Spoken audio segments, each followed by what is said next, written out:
எல்லோருக்கும் ஸ்தோத்திர காலேஜுக்கு அன்போடு அழைக்கிறேன்.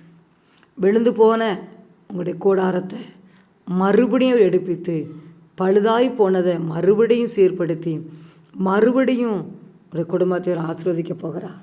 அப்போஸ்தலர் 15:17 இப்படியா சொல்லு, நான் இதற்கு பின்பு திரும்பி வந்து விழுந்து போன தாவீதின் கூடாரத்தை மறுபடியும் எடுப்பித்து, அதிலே பழுதாய் போனவைகளை மறுபடியும் சீர்படுத்தி, அதை செவையாக நிறுத்துவேன் என்று கர்த்தர் சொல்லுகிறார். கர்த்தர் சொல்லுகிறார் உங்களுக்கு. நீங்கள் விழுந்து போன உங்கள் வீட்டை ஆமேன் மறுபடியும்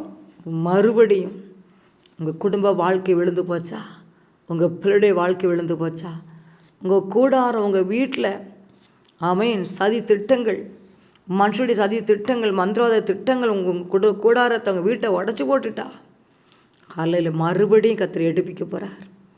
பழுதாகி போன உங்கள் குடும்பத்தை அவர் மறுபடியும் சீர்படுத்த போகிறார். இந்த பாவத்தில் விழுந்துட்டேனே எழும்புவானா, இந்த பிரச்சனையில் மாட்டிக்கிட்டேனே எழும்புவானான்னு சொல்லி கலங்க நிற்கலாம். பழுதாகி போன மறுபடியும் சீர்படுத்த போகிறார்.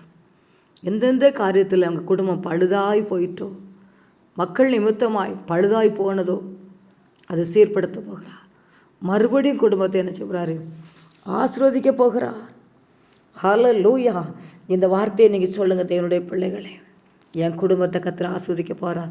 மீண்டும் விழுந்து போன என் கூடாரத்தை, விழுந்து போன கடனில் விழுந்து போனேன், வியாதியில் விழுந்து போனேன், தத்தளிப்பு, வேதனைகள், கண்ணீர், கவலைகள், பிரச்சனை, பாடு, தலைக்கு மேலே வெள்ளம் போகுதுன்னு சொல்லி அழுது கொண்டு இருக்கலாம். விழுந்து போன இடத்துலலாம் கர்த்தர் உங்களை மீண்டுமாக எடுத்து நிறுத்த போகிறார். பழுதாய் போனதெல்லாம் மறுபடி சீர்படுத்த போகிறார். ஹல்லேலூயா. தாவீது பாவத்தில் விழுந்தா, மறுபடியும் அந்த பாவத்திலிருந்து தாவீது தூக்கி நிலை நிறுத்தினார்.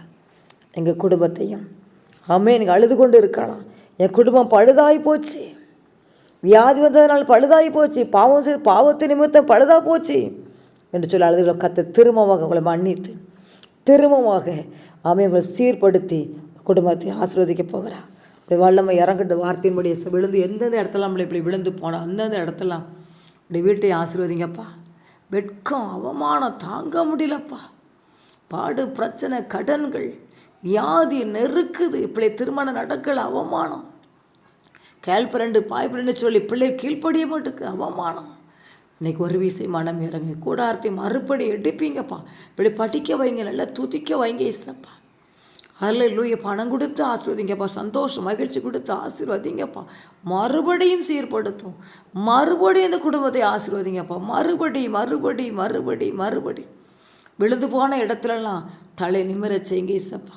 முடிந்ததுங்கிற இடத்துல உடைய பிள்ளைகளை ராஜா அந்த பிரச்சனை முடிந்து போகட்டும். உடைய பிள்ளை தூக்கி நிறுத்துங்க, செபிக்கிறப்ப அது காலை வேளையில் குடும்பங்களுக்கு ஒரு நம்ம ஏவி அனுப்பப்பட்ட மந்திராத வல்லமை செயலிழந்து போகட்டும். பாடு பிரச்சனை எல்லாம் காலை வேலை எறியட்டும், தூதர் பண்ணி இறங்கட்டும், சீர்படுத்துங்க. மறுபடி இந்த குடும்பத்தின் நிலை நிறுத்துங்க ஏசப்பா. மறுபடி மந்திரவாத வல்லமைகள் செயலிழந்து போகட்டும். மறுபடி எழும்புற பிரச்சனைகள் எழும்பு போகட்டும். மறுபடி எழும்புற வியாதிகள் மறைந்து போகட்டும். மறுபடி கணவன் மனைவிகளை சண்டைகள் எரிஞ்சு போகட்டும். மறுபடி ராஜா பாவ வாழ்க்கை எரிஞ்சு போகட்டும். வருகிற எல்லாம் தகப்பட்ட தீமை நன்மையாய் மாறட்டும். துன்மை என்பமாய் மாறட்டும். ஒவ்வொரு குடும்பத்தினுடைய அக்கினி இறங்கட்டும், வல்லமை இறங்கட்டும் ஏசப்பா. இந்த நாள் முழுதும் ஏந்தி கொள்ளும், சுமந்து கொள்ளும், தப்புவையும் விழுந்து போன எந்தெந்த இடத்துல விழுந்துவே இருக்கோ அந்தந்த இடத்துல தூக்கி நிறுத்துவீராக ஆவியானவர். எட்டிப்பீங்க ஏசப்பா. பழுதாய் போன சீர்படுத்துங்க, பாவத்தை மன்னிங்க, அக்கிரமத்தை மன்னிங்க, புதிய சிருஷ்டியை மாற்றி ஒவ்வொரு குடும்பத்தின் அதிசயம் அற்புதம் நடக்கட்டும் என்று செவிக்கிறேன் ஏசப்பா. அதிசயமானவர் அதிசயங்களை செய்து சந்தோஷப்படும். அழாதே என்று சொல்லுங்க. கண்ணீரை தொடைங்க இயேசுவே. யாருப்பா கண்ணீரை துடைப்பா, யாருப்பா அந்த பிரச்சனையை மாற்றுவா? நீங்கள் தானப்பா. வாங்கப்பா அந்த காலை வேலை வாங்கப்பா.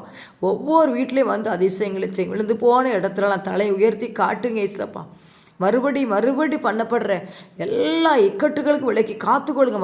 மறுபடி உள்ள பிசாசு தந்திரங்கள் வராதபடி ஏவாளை ஏமாத்தின சர்வம் அந்த குடும்பத்தில் வராதபடி பாதுகாத்துக்கொள்ள எல்லா கடன் அடைக்கு வழி திறக்கப்படுவதாக இயேசுவின் நாமத்தினால் அதிசயம் நடப்பதாக, அற்புதம் நடப்பதாக. இந்த நாள் மூலம் ஏந்திக்கொள்ளும், சுமந்து கொள்ளும், தப்புவியும். இயேசுவின் மூலம் ஜெபிக்கிற நல்ல பிதாவே, ஆமென்.